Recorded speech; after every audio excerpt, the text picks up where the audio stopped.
L-1. Just over 1 day remains before the shuttle lifts off from the Florida spaceport. This day usually proves to be the busiest of the trip, with multiple events taking place over the course of most of the waking hours. Every mission has a different liftoff time, and related pre-launch activities are planned around that launch time. To keep things relative, we will follow the events in relation to the timeline for mission STS-132 on May 13, 2010. With the mission slated to lift off at midday on May 14th, the pre-launch activities follow a normal person's wake and sleep schedule. The team arrives at the Space Center at about 10 a.m. for the planned science briefing at the KSC press area.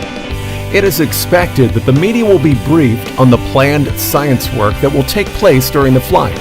However, they're in for a bit of a surprise this time.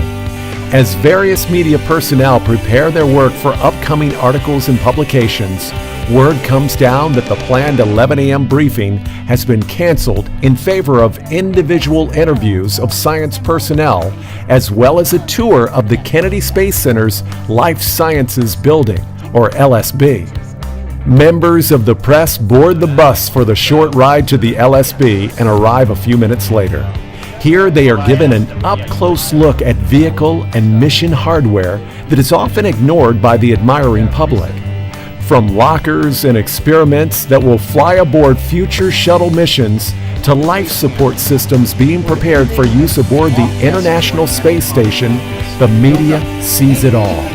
It is here that the low-profile, yet often most vital tasks and preparations involved with manned spaceflight become apparent. After about 2 hours at the LSB, the team returns to the KSC press site to discuss their options and plans for the rest of the day. They typically depart the center for a bite to eat in Titusville, and then return to KSC shortly after. The biggest event of the day is yet to come, one that will be surpassed only by the launch of the shuttle, now only about 24 hours away. Since rolling to the launch pad several weeks before, the orbiter has been enclosed by the Massive Rotating Service Structure, or RSS. This giant gantry houses the equipment that installs the payload into the shuttle's payload bay ahead of launch, and weather protection panels that guard the fragile orbiter against the often threatening weather conditions commonly seen in Florida. With only about 21 hours to go before the shuttle lifts off, the RSS must be retracted away from the orbiter, clearing the way for the vehicle to thunder off the seaside launch pad. The event is a monumental occurrence, and one that the press are given the opportunity to capture on film, video, and in memory so that they can share it with the world.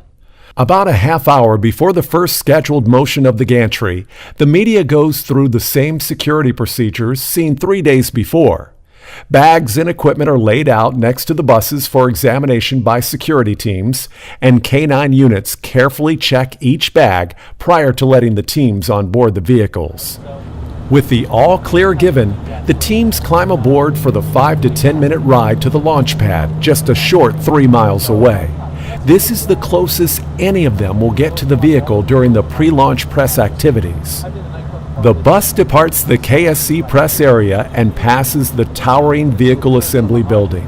As the convoy rounds the massive structure, the 3 orbiter processing facilities become visible to the west, as does the new mobile launcher, or ML, the future of which is unknown. Paralleling the rock-laden crawlerway, the buses follow the same path to the launch pad as the shuttle did just a few weeks before. For the teams on board, the excitement is building.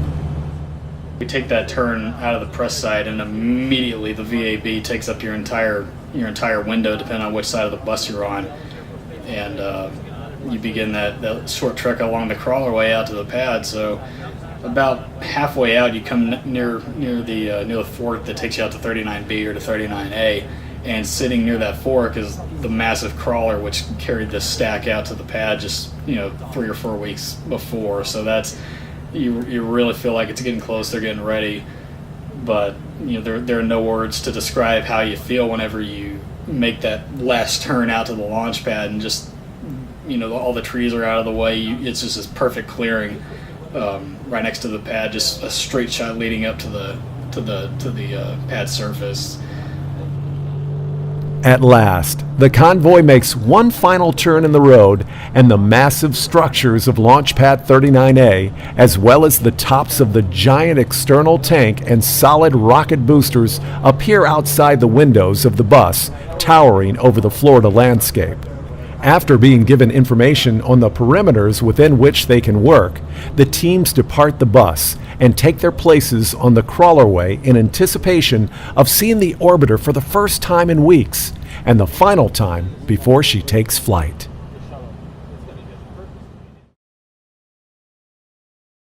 At the launch pad, the team set up camera equipment for the best possible angles that will be needed in documenting the movement of the rotating service structure and the revealing of the full shuttle stack. Tripods are put into position depending on the terrain, and camera settings are adjusted to account for lighting conditions. It's important that all equipment be ready as quickly as possible, as movement of the structure is imminent.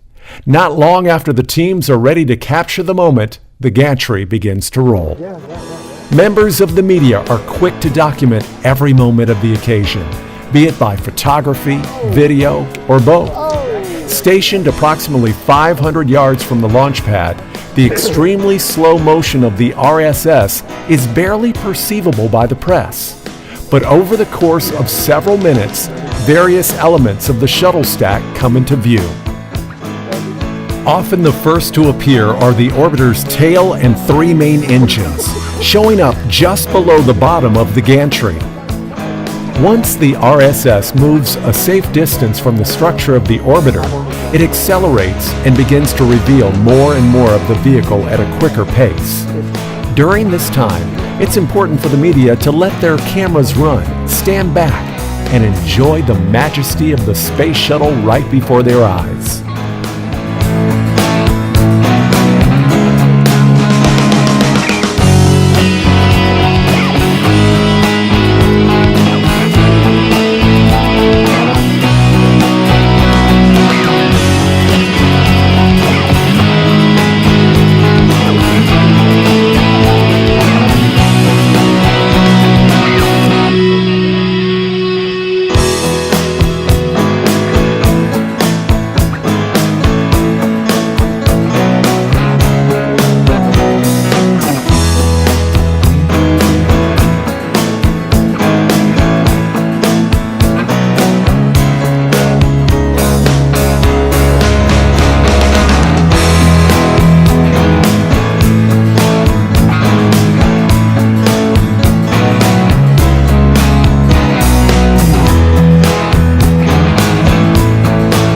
With the orbiter fully revealed, the press has about a half hour to get as many pictures and video as they can. But most important at times is remembering to stop for a few minutes, take some personal pictures, and soak in the experience. With the pad and launch configuration, the team stows their equipment and returns to the buses. As they depart the launch pad, they get one final glance of the vehicle as the convoy makes its way back to the KSC press area.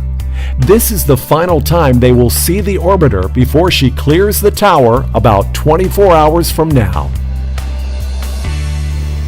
To this day, I think, just based on the fact that the launch is over with in 2 minutes flat, pretty much, I think for me personally, RSS retract is actually a better time because you get to be close to the orbiter for a good half hour to an hour. And you can just stand there and just watch it and just absorb the moment. Whereas with launch, it's real quick, get the shot, okay, watch it, okay, it's over. So it's kind of a lot more relaxed pace during RSS retract. This time for 133, I made sure to not get caught up in the moment, since I had been through it once, to really just take my few shots, stand back, and just get away from the camera for a few minutes and just watch. And it was really good to do that. Larry was out there with me. he came out there, you know, he was like, taking a few minutes, huh? Yeah, it's like, yeah. You just have to, because it's such an amazing vehicle. You can't help but not do that.